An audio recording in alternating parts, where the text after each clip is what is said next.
pouco sobre um assunto que é muito polêmico, que é a possibilidade de prisão por condenação criminal em segunda instância.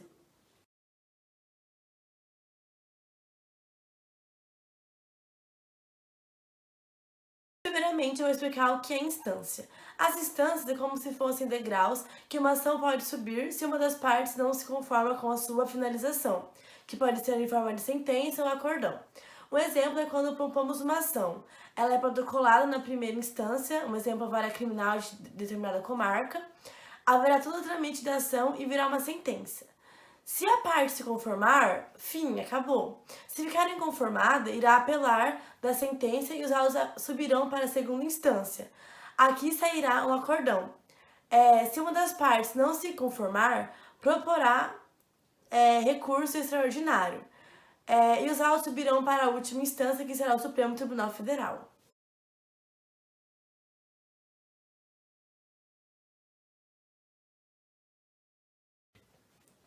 A polêmica começa quando, no dia 5 de outubro de 2016, o STF decidiu que a partir de agora, quando houver condenação em segundo grau, o réu irá preso. Mesmo que haja ainda a possibilidade de recurso ou pelo STJ ou por STF. No direito brasileiro e nos principais ordenamentos do mundo, existe uma coisa chamada princípio da presunção de inocência. Esse princípio, ele diz mais ou menos que se ainda existe possibilidade jurídica de alguém ser absorvido, isso é, se ainda cabe recursos, você não pode ser considerado culpado. Mas essa interpretação vem sofrendo algumas mudanças ao longo do tempo. Foram 3 interpretações distintas. A primeira interpretação prevalece até o ano de 2009, uma segunda prevaleceu entre 2009 e 2016, e agora, a partir de 2016, existe uma terceira interpretação. Vou explicar cada uma delas.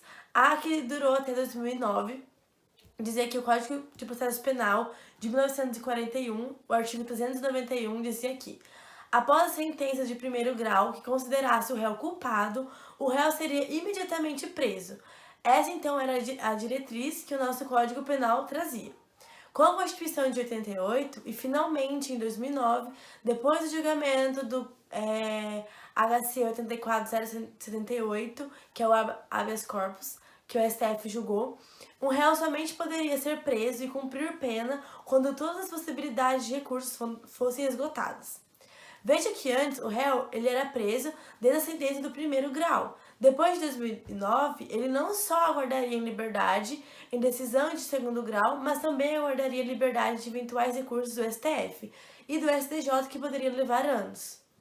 Temos uma interpretação em fevereiro e em outubro de 2016, o tribunal, o STF, ele modificou o seu entendimento dizendo que, pessoal, a partir de agora, o réu pode ser preso, mas não como antes. Logo após a decisão de primeira instância, nem também vamos aguardar esgotar todas as possibilidades de recurso do STF ou STJ. A partir de hoje, o réu ele pode ser preso a partir da decisão de segundo grau. Isso trouxe um momento de críticas, mas o STF diz que não fere o princípio da presunção de inocência, porque mesmo havendo algum equívoco durante o processo, existem instrumentos possíveis, como medidas cautelares e mesmo habeas corpus para corrigir o erro.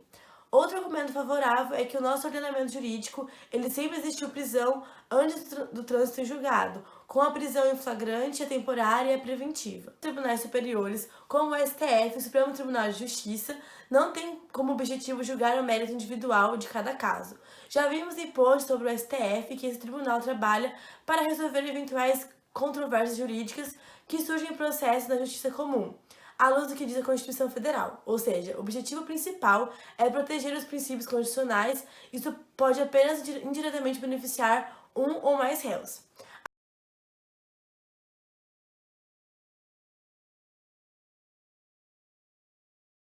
Assim, os ministros que votaram a favor da prisão após a condenação em segunda instância foram 6 dos 12 magistrados. Eles consideraram que o recurso a instâncias superiores tornou-se uma forma de protelar ao máximo a decisão final. É para evitar esse quadro que a prisão logo após a segunda instância seria mais justa. O ministro Luiz Fux, por exemplo, ele afirmou que as decisões são postergadas por recursos aventureiros e que o direito da sociedade de ver aplicada à ordem penal está sendo esquecido. O Luiz Roberto Barroso, ele mencionou várias situações em que o réu ele foi condenado em segunda instância, passou vários anos em liberdade, ou até mesmo não chegou a ser preso. Foi o caso do jornalista Antônio Pimenta Neves, que assassinou a namorada Sandra Gomide pelas costas por motivo fútil. Passaram-se quase 11 anos até que fosse preso. E também teve o caso do ex-senador Luiz Estevão, que ele foi condenado em 1992 por desviar 169 milhões de uma obra. Depois de apresentar mais de 30 recursos aos tribunais superiores, o processo contra ele se arrastou por 24 anos.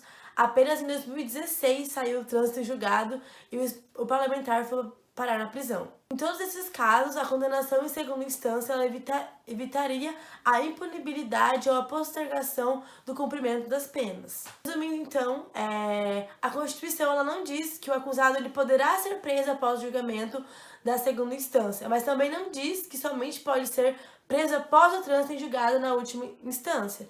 Então, assim, é razoável defender com boa fé a manutenção da histórica decisão da Suprema Corte, votada em 2016 e confirmada em 2017, que buscou um adequado meio termo, acompanhando a maioria das nações civilizadas, permitindo a prisão do acusado já condenado em duas instâncias.